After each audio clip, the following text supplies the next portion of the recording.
तो हेलो प्यारे साथियों, कैसे हैं आप सभी? आशा करता हूँ कि आप बढ़िया होंगे। कैसी चल रही है आपकी पढ़ाई? बताइए। और सब कैसा है? बढ़िया है? तो आज हम लोग देखेंगे जो जल संसाधन चैप्टर चल रहा था उसका सेकंड पार्ट, यानी कि पहला पार्ट हमने ऑलरेडी आपको पढ़ा चुके हैं। यदि आप वो वीडियो नहीं देखे हैं तो जाकर के पहले वो वीडियो आप देख लीजिए, ताकि यह वीडियो आपको समझ में आए।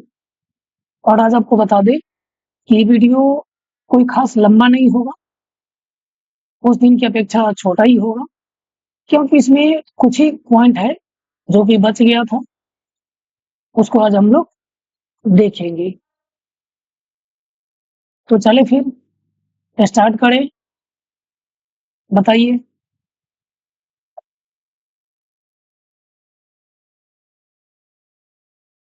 चलिए तो हम लोग देख लेते हैं एक बार।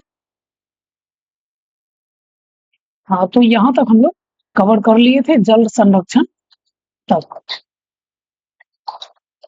एक सेकेंड।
हाँ, तो चलिए, थोड़ा कॉल आ गया था। हाँ, तो यानी कि हम लोग यहाँ तक पढ़ लिए थे जल संरक्षण के बारे में, ठीक। और अभी हम लोग देखेंगे, यानी कि यहाँ से सेकेंड पार्ट, जल प्रदूषण, ठीक। तो सबसे पहले समझ लें कि जल प्रदूषण आखिर में होता क्या है। जल प्रदूषण होता क्या है? तो जब अलवणीय जल में अवशिष्ट पदार्थ या कीटनाशक पदार्थ मिल जाता है, या फिर जल मानव के उपयोग हेतु नहीं रह जाता है, तो हम उसे कहते हैं कि प्रदूषित हो गया, यानी कि यह जल क्या हो गया? खराब हो गया, ठीक। इनका जो प्रमुख कारण है वो है, यानी कि घरेलू ठोस अपशिष्ट पदार्थ उसमें फेंकना, औद्योगिक बहिस्त्राव नदी में मिल जाना, यानी कि घर के जो, यानी कि हाँ, अभी क्लास हो रहा है। हाँ, क्लास ले रहे हैं अभी।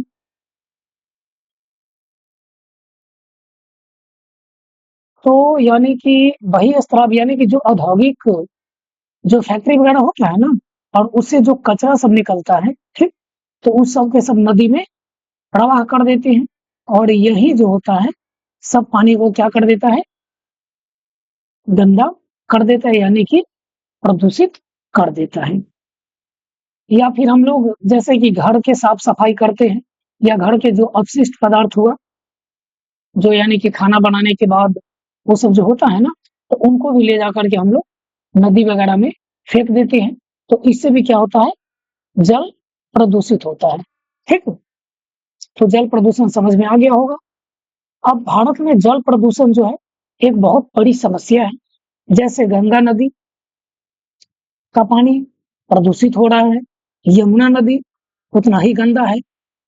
तो इनके लिए सरकार ने क्या किया कि 1974 ईस्वी में जल अधिनियम बना दिया। क्या बना दिया? जल अधिनियम। और उसके बाद 1986 ईस्वी में पर्यावरण अधिनियम और फिर इसके तहत गंगा की सफाई स्टार्ट कर दी। गंगा नदी की सफाई स्टार्ट कर दिया। तो इस प्रकार से अभी तक तो पूर्ण रूप से नहीं हो पाया है, लेकिन हाँ, पहले की अपेक्षा कुछ अब प्रदूषण जो है, जल प्रदूषण वो कम हुआ है नदी में। ठीक है? तो आशा करता हूँ कि अब आपको समझ में आ गया होगा कि जल प्रदूषण का कारण क्या है। आगे हम लोग देखेंगे कि नीरू मीरू कार्यक्रम, यानी कि नीरू मीरू कार्यक्रम जो है वो क्या है? तो यह संरक्षण कार्यक्रम, यानी कि जल संरक्षण कार्यक्रम है। कैसा कार्यक्रम है? जल संरक्षण कार्यक्रम है, जो कि आंध्र प्रदेश के सरकार द्वारा चलाया गया, जिसके अंतर्गत लोगों के सहयोग से और विभिन्न जल संग्रहण संरचना, यानी कि जैसे अंत स्त्रवन तालाब, जिसको हम लोग जोहड़ कहते हैं, वहां की भाषा में क्या कहते हैं? जोहड़ की खुदाई की गई और बांध बना करके घरों में जल संग्रहित किया गया। अब जैसे आंध्र प्रदेश में एक नियम लगा दिया गया कि हर एक घर में एक पानी टैंक बनाना जरूरी है, और उस पानी टैंक में जो घर होगा ना, उस घर का सारा के सारा पानी वर्षा वाला उसमें जाना चाहिए। किसमें? तो उस पानी टैंक में। ठीक है?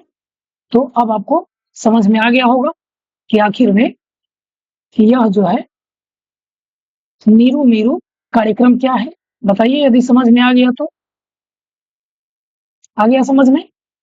चलिए, तो नीरू मीरू कार्यक्रम जो है वो कहाँ पर लाया गया?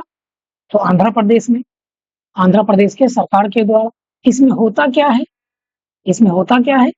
तो प्रत्येक घर में क्या किया जाता है कि एक टैंक बना दिया जाता है, और उस घर का जो भी वर्षा का पानी जो होता है उस टैंक में जमा किया जाता है।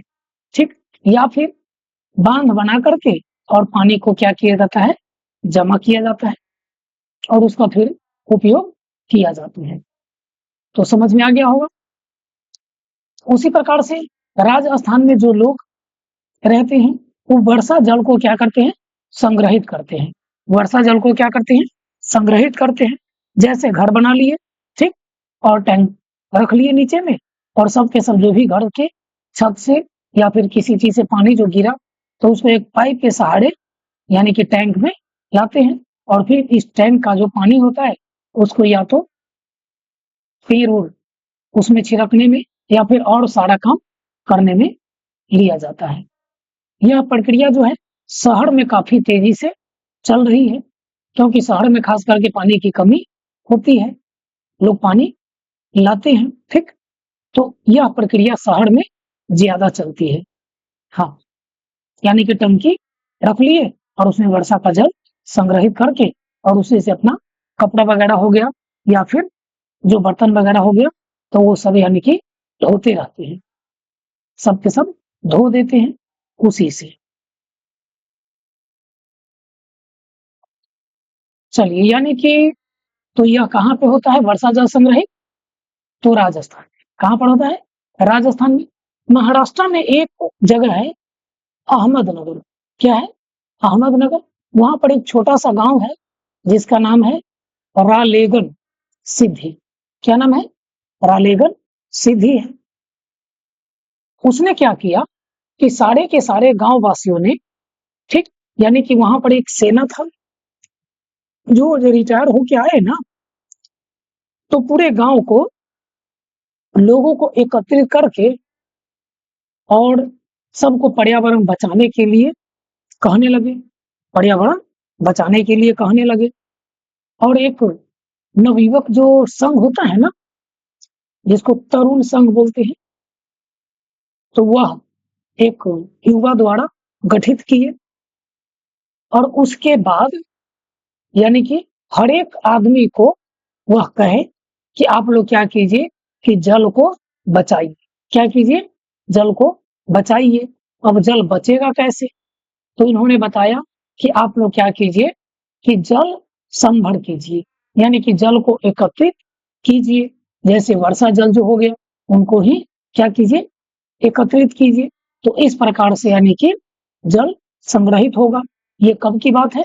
1975 से ही वहाँ पे ये काम होता चला आ रहा है। उसके लिए उनको पुरस्कार भी मिला, उसके लिए उनको पुरस्कार भी मिला।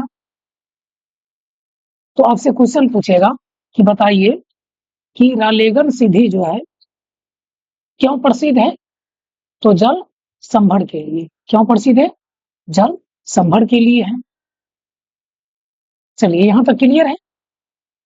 ठीक, आगे हम लोग देख लेते हैं राष्ट्रीय जल नीति। क्या है राष्ट्रीय जल नीति? अब देखिए, सरकार को तो हर चीज देखना होता है। अब जैसे पूरा के पूरा यानी कि जल क्या होता है, खराब हो रहा है। ठीक, अब नदी के जल हर एक आदमी प्रदूषित कर रहे हैं, उसमें कचरा वगैरह डाल करके। तो सरकार ने इसके लिए क्या किया कि 2002 में पूरे देश में जल के लिए एक नीति लगा दिया। कब लगा दिया? 2002 में एक नीति लगा दिया गया। इसके अनुसार पेयजल हो गया, सिंचाई हो गया, नौकायान हो गया, औद्योगिक हो गया और अन्य उपयोग के लिए कुछ निर्धारक तत्व बता दिए कि आपको इस हिसाब से जल को क्या करना है, बचाना है। क्या करना है? बचाना है। तो जल नीति कब लाया गया? 2002 में। जल नीति कब लाया गया? 2002 में लाया गया। अब इसकी विशेषता क्या है जल नीति का? तो सिंचाई और बहुउद्देशीय परियोजना में पीने का जल घटक एवं सम्मिलित करना चाहिए, जहां पेयजल का स्रोत का कोई भी विकल्प नहीं है। यानी कि सिंचाई और बहुउद्देशीय परियोजना में जो पीने का जल है उनको सम्मिलित करना चाहिए, और जहां पर पानी की कमी है, पीने वाला पानी की कमी है, वहां पर उसको दे देना चाहिए, वहां पर उसको भेजना चाहिए। पेयजल सभी मानव जाति और प्राणियों को उपलब्ध कराना पहली प्राथमिकता होनी चाहिए। यानी कि कोई भी व्यक्ति बिना पानी के न रहे। ठीक, तो यह सबको यानी कि पानी उपलब्ध कराना चाहिए। यह जल नीति है, जिसके अनुसार यानी कि एक योजना आया, नल जल। क्या आया? नल जल योजना। ठीक, आपको कमेंट में बताना है कि नल जल जो योजना आया वो कब आया। आपको बताना है कि नल जल जो योजना आया वो कब आया। तीसरा है कि भूमि जल के शोषण को सीमित और अनियमित करने के लिए उपयोग करना, यानी कि भूमि जल को सीमित करना और नियमित ढंग से, नियमित तरीका से उसको उपयोग करना। चौथा है कि सतह और भूमि जल दोनों की गुणवत्ता के लिए नियमित जांच होनी चाहिए। जल की गुणवत्ता सुधारने के लिए चरणबद्ध कार्यक्रम भी चलाना चाहिए। यानी कि लोग अभी क्या होता है कि प्रदूषित जल यानी कि दूषित जल ही पीते हैं, दूषित जल ही पीते हैं। अब जैसे छोटे-छोटे जो फैमिली हो गया, ठीक, गरीब परिवार हो गए, तो उनके पास तो 250 फीट नहीं रहता है या फिर बढ़िया चापाकल नहीं होता है, तो यानी कि कम फीट वाले पानी पीते हैं। तो उनसे क्या होता है, उनको अनेक प्रकार के बीमारी हो जाती है। तो जल को क्या करना चाहिए, उनकी गुणवत्ता को जांच करानी चाहिए। तो किसके अनुसार? तो जल नीति के अनुसार। पांचवा है कि जल के सभी विविध प्रयोगों में कार्य क्षमता सुधारनी चाहिए। यानी कि जल के विभिन्न जो प्रयोग है उनमें कार्य क्षमता को क्या करना चाहिए, सुधारना चाहिए। और दुर्लभ संसाधन के रूप में जल के लिए जागरूकता करनी चाहिए। यानी कि जल को बचाने के लिए एक कमेटी बना करके और सबको बताना चाहिए कि हाँ, जल को आप लोग भी क्या कीजिए, बचाइए। क्या कीजिए, बचाइए। ठीक, उसके बाद अगला है कि शिक्षा विनिमय उपक्रमों, प्रेरकों और अनुक्रमों द्वारा संरक्षण की चेतना बढ़ानी चाहिए। यानी कि सबको शिक्षा द्वारा हो चाहे जिस प्रक्रिया द्वारा हो, तो सबको यानी कि बताना चाहिए कि हाँ, आपको जल संरक्षण करना है और उसको राय देना चाहिए कि यदि जल संरक्षण बढ़िया तरीका से नहीं हुआ, तो क्या होगा कि आने वाले समय में और पानी की कमी हो जाएगी और फिर पानी की कमी से आप समझते ही हैं कि आदमी को क्या हो सकता है। चलिए, तो ये है जल नीति की विशेषता। ठीक, क्वेश्चन आपसे पूछे कि जल नीति की विशेषता कौन-कौन है, तो इनमें से आपको लिखना पड़ेगा। ठीक है, चले आगे। चलिए, आगे आपका है जल क्रांति अभियान 2015-16, यानी कि जल क्रांति अभियान कब लाया गया, तो 2015 में लाया। तो जल एक पुनः उपयोगी संसाधन है, लेकिन इसकी उपलब्धता सीमित है, यानी कि जल जो है एक सीमित है, लिमिट मात्रा में है, तथा आपूर्ति और मांग के बीच अंतर समय के साथ बढ़ता जाएगा। यानी कि अभी आदमी कम जल की खपत करता है, लेकिन आने वाले समय में और ज्यादा खपत करेगा, क्योंकि फैक्ट्री सब लगेगा, उसमें भी जल की जरूरत होगी। वैश्विक स्तर पर जलवायु परिवर्तन दुनिया के कई क्षेत्रों में जल तनाव की स्थिति पैदा कर देगा, यानी कि पूरे विश्व में जलवायु परिवर्तन जो होगा वो यानी कि पूरे विश्व के स्तर को तनाव पैदा कर देगा। लोग यानी कि एक दूसरे को जल देना पसंद नहीं करेंगे, एक देश दूसरे देश को जल देना असुरक्षित महसूस करेगा, क्योंकि खुद अपने पास यदि नहीं रहेगा तो हम दूसरे को कैसे दे सकते हैं। भारत की एक खास स्थिति उच्च जनसंख्या वृद्धि और तेजी से बढ़ रही है, तेजी से आर्थिक विकास भी हो रहा है, पानी की मांग बढ़ती जा रही है। जल क्रांति भारत अभियान भारत सरकार द्वारा 2015-16 में शुरू किया गया। कब शुरू किया गया? 2015-16 में। इसका मुख्य जो उद्देश्य था, देश में प्रति व्यक्ति जल की उपलब्धता को सुनिश्चित करना और भारत के विभिन्न क्षेत्रों में जो लोग पारंपरिक तरीकों से जल संरक्षण और प्रबंधन सुनिश्चित करते हैं, यानी कि सबको जल यानी कि संरक्षित करने के लिए सलाह देना। तो ये है जल क्रांति अभियान। तो अब इसी के साथ आपका यह जो है टॉपिक खत्म हो गया, ये चैप्टर आपका खत्म हो गया। कल आपको क्या होगा, इसका हम लोग ऑब्जेक्टिव क्वेश्चन लाएंगे। क्या लाएंगे? ऑब्जेक्टिव क्वेश्चन लाएंगे, और उसके बाद फिर अगले दिन सब्जेक्टिव क्वेश्चन लाएंगे। ठीक है, तो इस प्रकार से आप इसको पूरा नोट बना लीजिएगा।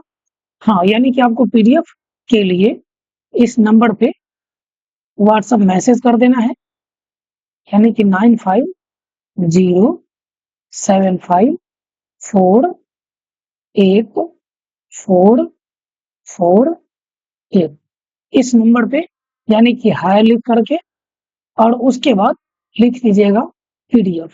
ठीक, तो हम समझ जाएंगे, और चैप्टर का जो भी नेम होगा वो नेम लिख दीजिएगा, तो आपको सेंड कर दिया जाएगा।